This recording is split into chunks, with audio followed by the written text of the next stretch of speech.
Good morning to all of you. This is your Roshan sir, and today we will talk about the business strategy chapter 1, and topic is objectives of management. Let's start. First of all, we will talk about meaning. That means what is the meaning of objectives of management. देख लो क्या दिए यहाँ पे. Objectives are the end towards which objectives of an organization are directed. यानी यहाँ पे कह रहा है objective जो होता है वो end होता है. एंड दैट मीन्स किसी भी मैनेजमेंट का एंड, ठीक है, या ऑर्गेनाइजेशन का एंड, यानी उसको बोल सकते हो टारगेट. जो टारगेट सेट किया जाता है, गोल सेट किया जाता है अचीव करने के लिए, वही एंड जो होता है वही ऑब्जेक्टिव्स होता है. यानी उद्देश्य किस लिए वो मैनेजमेंट बनाया गया, ऑर्गेनाइजेशन मैनेजमेंट को रखा है किस गोल को अचीव करने के लिए. ठीक है, एग्जांपल के तौर पे ले सकते हो. जैसे अगर सपोज दैट कोई सुबह में उठ के मॉर्निंग वॉक करता है रोज़, तो किस लिए करता है? फिट रहने के लिए करता है ना, हेल्दी रहने के लिए. तो यहाँ पे उसका मेन मोटिव क्या है? हेल्दी रहना, फिट रहना. ठीक है, और उसका एक्टिविटी क्या है? Morning walk. तो एक्टिविटी हो गया उसका प्रोसेस मैनेजमेंट का, और जो उसका एम है, दैट मीन्स टारगेट है, एंड है क्या? फिट रहना. ठीक है, क्लियर. आगे यहाँ पे दे रहा है managerial objectives of an organisation can be classified into 3 major categories. 3 categories में इसको डिवाइड किया गया या क्लासीफाई किया गया. फर्स्ट है ऑर्गेनाइजेशनल ऑब्जेक्टिव, सेकंड है सोशल ऑब्जेक्टिव, और थर्ड है पर्सनल ऑब्जेक्टिव्स, यानी OSP. 3 टाइप्स के होते हैं. ठीक है, मैनेजरियल एक्टिव या ऑब्जेक्टिव्स. फर्स्ट है ऑर्गेनाइजेशनल. देख लो क्या कह रहे हैं इसके मीनिंग. जब ऑर्गेनाइजेशनल लगे गया, दैट मीन्स ये ऑर्गेनाइजेशन से रिलेटेड है, बिजनेस से रिलेटेड है. ठीक है, these objectives aim to prosperity and growth of the organisation. ये जो ऑर्गेनाइजेशनल ऑब्जेक्टिव होता है ये प्रॉस्पेरिटी और ग्रोथ के लिए होता है ऑर्गेनाइजेशन के. प्रॉस्पेरिटी यानी फलना फूलना, और ग्रोथ तो पता ही है, बढ़ना. दैट मीन्स बिजनेस को एक्सपेंड करना, उसको सर्वाइव करके बड़ा करना. ठीक है. Generally, it is assumed that profit maximization is the main objective of every organization, but it is not true. The managers try to develop and attain variety of objectives in all management areas. यानी generally बोला जाता है कि profit करना ही main objective होता है किसी भी ऑर्गेनाइजेशन का, लेकिन ये कहना उचित नहीं है. ये 100% ट्रू नहीं है कि केवल प्रॉफिट ही उसका मेन ऑब्जेक्टिव है. उसका मेन ऑब्जेक्टिव प्रॉफिट के साथ डेवलपमेंट भी है, ग्रोथ भी है. अगर केवल प्रॉफिट कर रहा, ग्रोथ नहीं कर रहा, तो उससे कोई फ़ायदा नहीं है उसको. ठीक है, सपोज दैट 2 फ्रेंड हैं, दोनों ने फैक्ट्री लगाई, और एक फ्रेंड केवल वहाँ से प्रॉफिट अर्न कर रहा है, और दूसरा फ्रेंड एक फैक्ट्री से जो भी ग्रोथ मतलब प्रॉफिट किया, उससे फिर दूसरा फैक्ट्री लगा लिया, फिर उससे तीसरा लगा लिया. यानी जितना वो वहाँ से अर्न किया वो फिर दूसरी जगह इन्वेस्ट किया, फिर वहाँ से और एक्स्ट्रा अर्न करने लगा. That is called growth. ठीक है, तो ये बहुत इम्पॉर्टेंट है. आगे यहाँ पे 3 इम्पॉर्टेंट ऑर्गेनाइजेशनल ऑब्जेक्टिव दिया है मैनेजर का.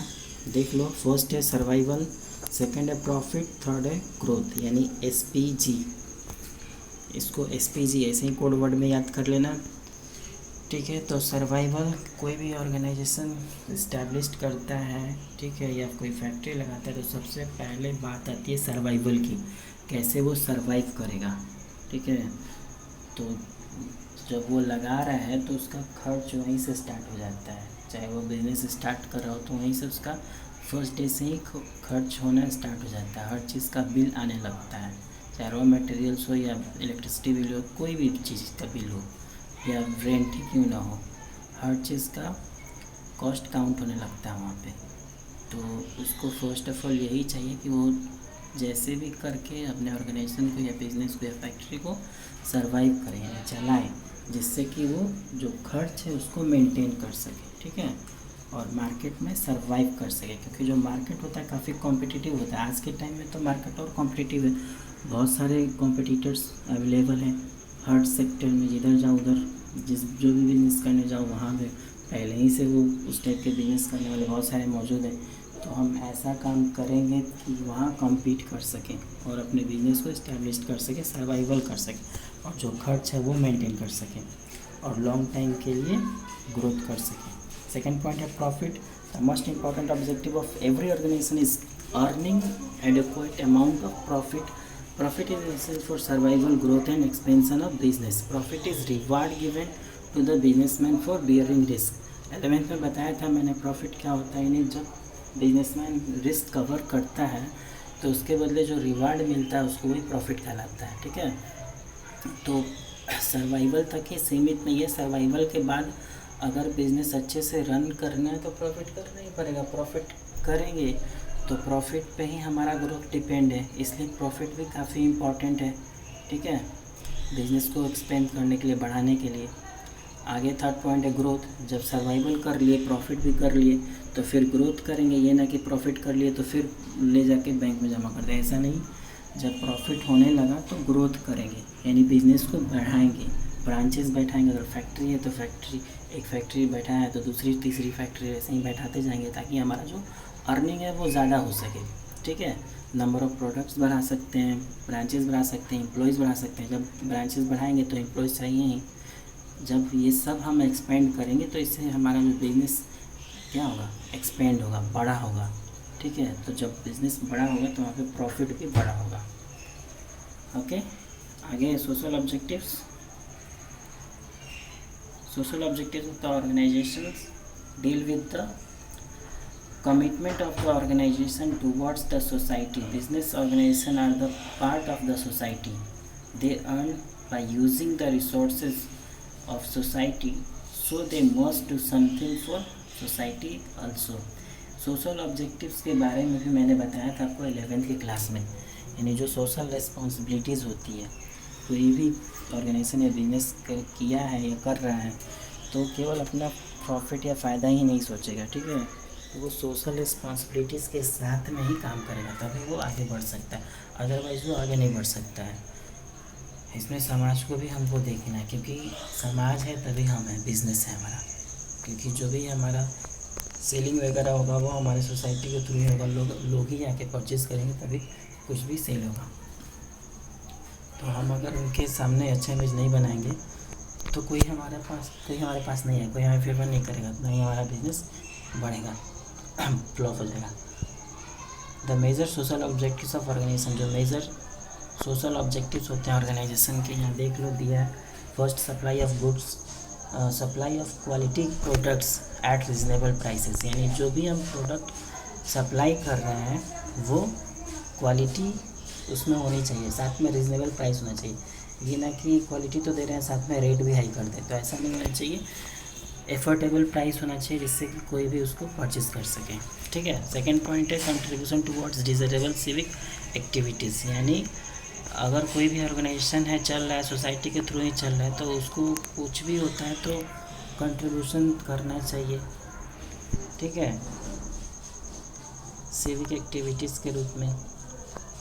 जनरेशन ऑफ इकोनॉमिक वेल्थ, यहाँ पे ऑर्गेनाइजेशन या बिजनेस के थ्रू इकोनॉमिक वेल्थ में का भी जनरेशन होता है, जैसे जीडीपी वगैरह, उसमें भी काउंट होता है। Generation of employment opportunities, employment opportunity भी बढ़ाना चाहिए। अगर मतलब बिज़नेस बढ़ रहा है तो जाहिर सी बात है एम्प्लॉयमेंट बढ़ाएंगे।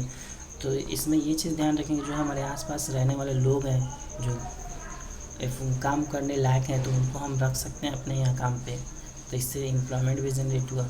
फाइनेंशियल सपोर्ट टू कम्युनिटी, किसी कम्युनिटी को फाइनेंशियल सपोर्ट भी करना चाहिए, जैसे कुछ भी हो, डोनेट करना, चंदा देना, कोई भी फेस्टिवल हो तो वहाँ मोहल्ले में या फिर जिस भी एरिया में वो लोकेलिटी में वहाँ पर उसको कुछ डोनेट कर देना। ठीक है, तो इन सब चीज़ों से एक अच्छा इमेज वहाँ पे बनता है लोगों के सामने। जैसे अभी देख रहे हो क्या चल रहा है, क्वारंटाइन चल रहा है, कोरोना महामारी के कारण हर जगह मतलब प्रॉब्लम क्रिएट हुआ है। तो इसमें जो नामी गिरामी कंपनीज़ हैं बड़ी बड़ी, वो काफ़ी आगे आकर हेल्प भी की हैं। जैसे टाटा है, 500 करोड़ हेल्प किया है, पेटीएम भी हेल्प किया है। ठीक है, तो वैसे ही हर चीज़ में किसी भी कम्युनिटी को सपोर्ट करना चाहिए।